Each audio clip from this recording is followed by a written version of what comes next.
I started a new arcade project, Naomi light gun setup. I got a hold of a Carnevil pedestal from the showcase cabinet. I have no room for a huge showcase cabinet in here, but the pedestal came with speakers, start buttons, coin door, and gun mounts. Unfortunately, Carnevil uses shotguns for the guns, and the Naomi uses these large plastic guns. So there's a couple differences that I'm going to have to overcome. One is the gun mounts on the side. Now, I don't like to drill extra holes if I don't need to, just due to preserving the original if it wants to be ever get returned to original, and just so I don't have a bunch of holes to fill. So here was my problem. You can see if you try to put the gun in, these metal spacers with rubber hose on them, just too thick to get the gun in like that. So it will fit through there because this plate isn't square, it's rectangular, but that's not a very good solution. It's at a downward angle and I much prefer it to be in an upright angle. So I got to thinking and eventually came upon the idea of finding out how to replace these spacers and hose with thinner ones, because that gun sight is just hitting the rubber. It's really close. If I took off the rubber, it would probably fit. That's how close it is. But then you got your gun on the metal standoffs, and I thought, well, if I could find some better way to do it, maybe a nylon bushing, or I could, spray the metal with Plasti Dip to get a plastic rubber kind of a coating. I'm not sure how long that would last. So I went to the hardware store and I was looking around, and I brought one of the original bushings with me.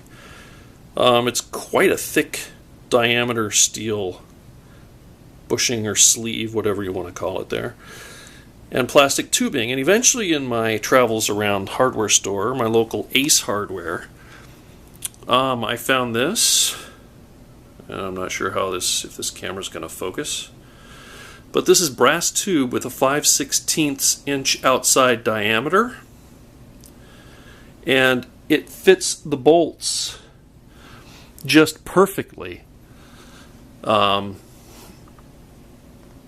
go through here. So here's a piece I've cut, and you can see how much thinner it is. Now, it is brass and not steel, but this is going to be a home use project. This isn't going to be in an arcade.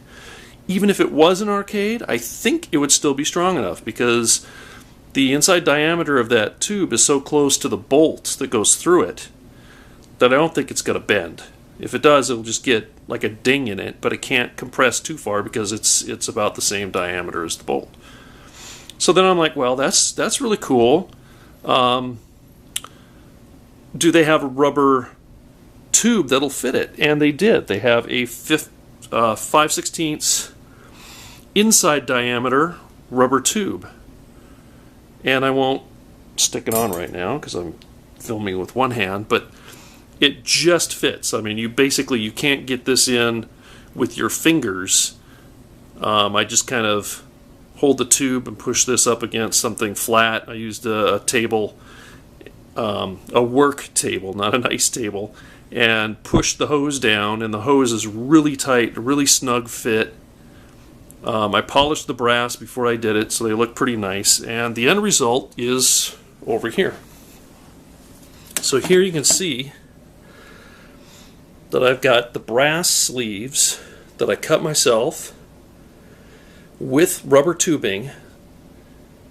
I bought some black washers, also at the same Ace Hardware, and just put one down here against the cabinet so the sleeve is not going to dig into the cabinet. It's pressing up against the washer to distribute the weight a little bit more.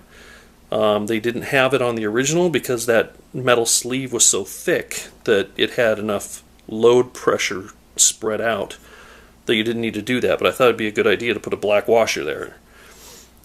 So putting those on, now you can see it clears it just enough. clears that gun sight just enough to slide in there and actually holds it at a really nice angle. So no extra holes drilled. I'll keep the original bushings in the parts, anything else I change in the cabinet. And yeah, this, I forgot I had this on hand. I asked the guy at the hardware store, how would you cut this thin brass tube? And he was telling me, well, a pipe cutter would do it, and we have some small ones in the tool area.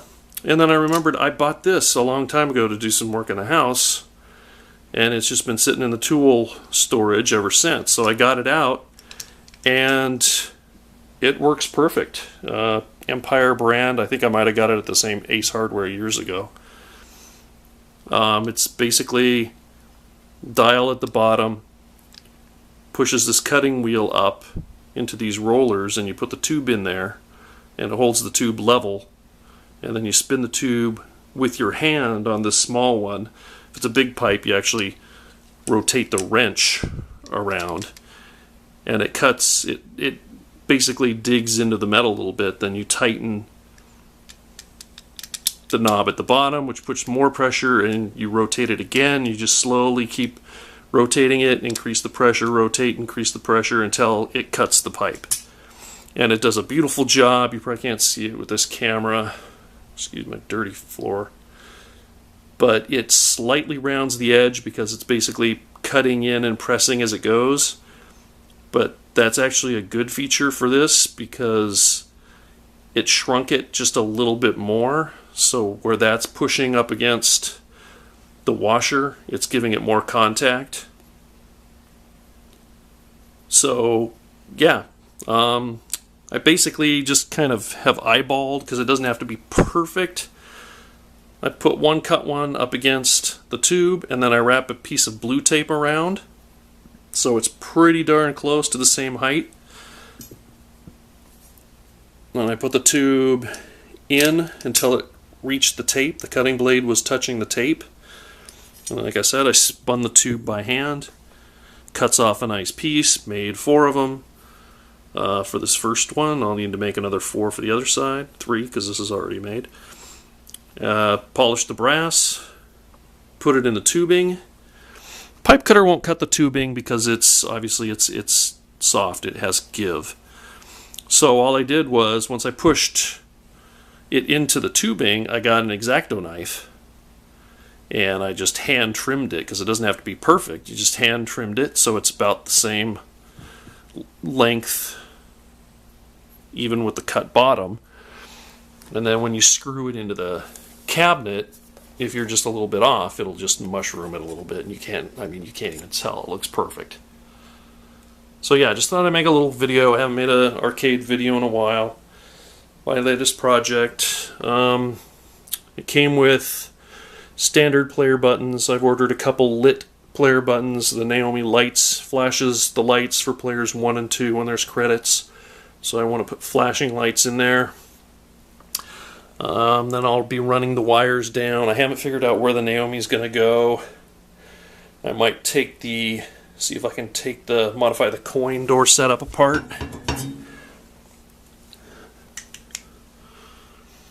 If I can take that bottom piece out without destroying the top, maybe I'll do that. That'll give me access to the floor where I can put the Naomi. Because the front of this cabinet is not open. It just has a hole that the wires come through. So I could cut that open to get more access and put things in, but it's not that tall, so it'd be hard to reach in there and do things. So I'm still working on what I'm going to do there. And then the other problem is with the guns again. You can see here that it used the type of mounting plates that are triangular with 3 bolt holes. And the Naomi, unfortunately, uses rectangular with 4 bolts. So here I am trying to figure out how to do that. Again, I don't want to cut any extra holes.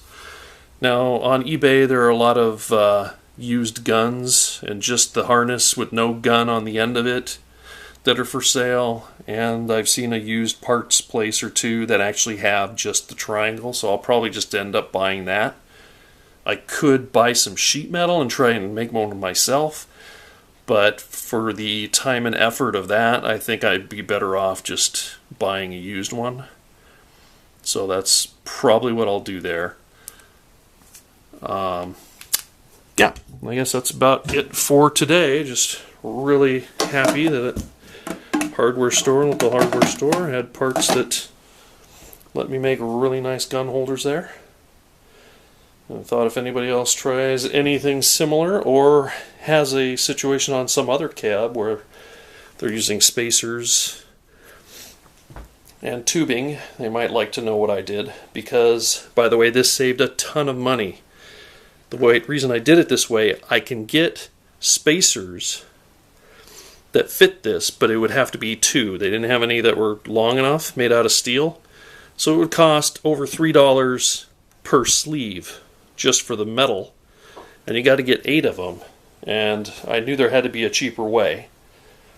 So this cost, I believe it was $7 for the tube, which is enough to do 2 cabinets worth.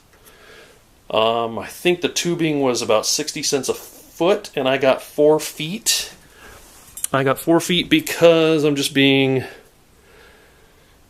little OCD. If you can see, there's writing on the tube. I didn't want the writing to show on the cabinet, so rather than try and rotate it backwards so you wouldn't see the writing, you can actually make, out of this 4-foot section, I figured you can make about 11 just by cutting off the pieces that have writing and then using the rest to actually make your coverings. So yeah, $7, less than $2 for 8 black washers, and then 4 times 59 cents for the plastic tubing, and that's more than enough to do the entire cabinet. So there you go. If you don't have a pipe cutter, you can use a Dremel. It's not going to be as clean or as precise. I'm sure you can rent pipe cutters. I don't know what the cost would be, or just borrow one from your buddy if he has one. And that's an inexpensive way that you can make your own bearing sleeves for anything you need. Alright, that's it.